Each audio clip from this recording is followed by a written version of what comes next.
Focus on the Vatican dahil ngayong araw ang simula ng Papal Conclave. Dumalo kaninang maaga ang mga cardinal sa isang public mass sa St. Peter's Basilica.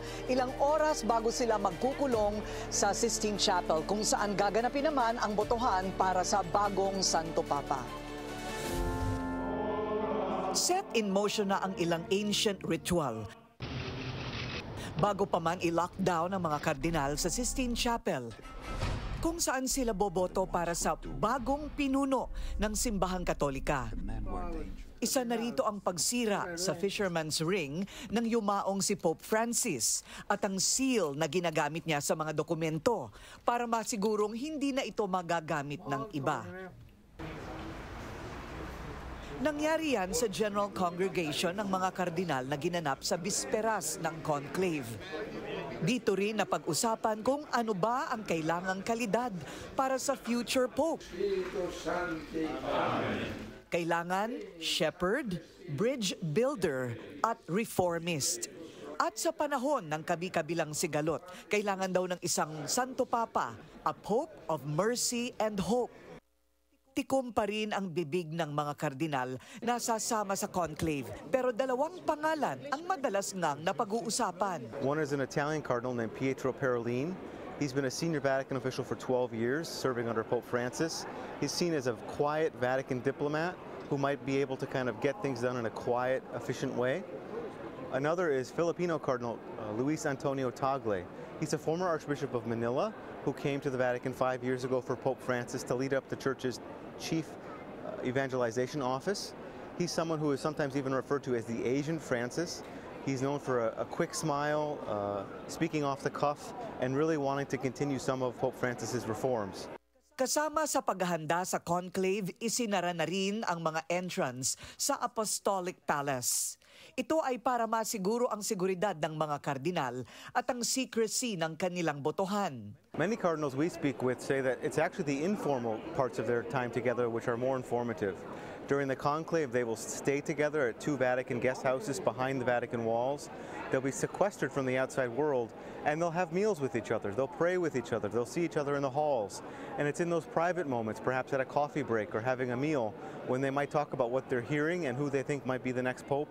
And that's when a consensus might emerge on who will be the leader of the Catholic Church. Sa loob ng Sistine Chapel, nakahanda na ang mga upuan at lamesa kung saan pupwesto ang mga kardinal.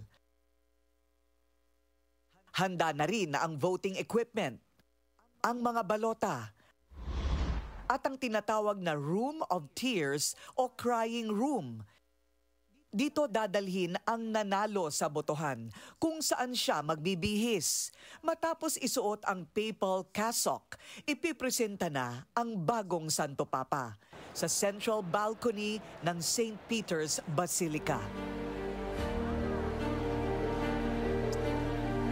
Alas 4:30 ng hapon dito sa Vatican ay magpupunta na sa Sistine Chapel ang mga kardinal para sa kanilang pagboto ng susunod na Santo Papa.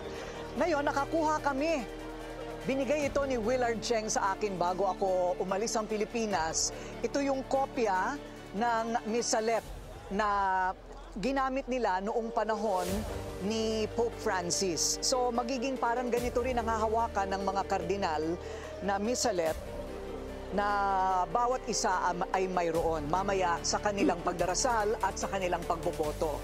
Ito naman ang kopya ng sample ballot na ginamit noong 2013 at nakalista dito ang pangalan ng lahat ng mga kardinal na pipili ng bagong leader ng simbahang Katolika.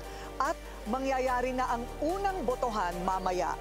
At kung makakakuha ka agad ng 2/3 na boto o 89 votes mula sa 133, ang sino mang kardinal ang itatalagang ika-267 na Santo Papa, kapalit ni Pope Francis at kahalili naman ni San Pedro.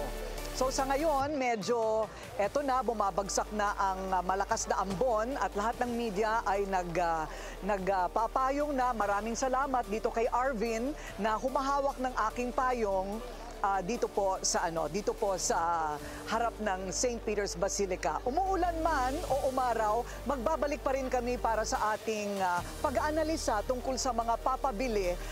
Kasama si Father Jess Dahak, ulit yung ating nakausap kahapon. Pinky? Abangan namin yan. Maraming salamat, Corina.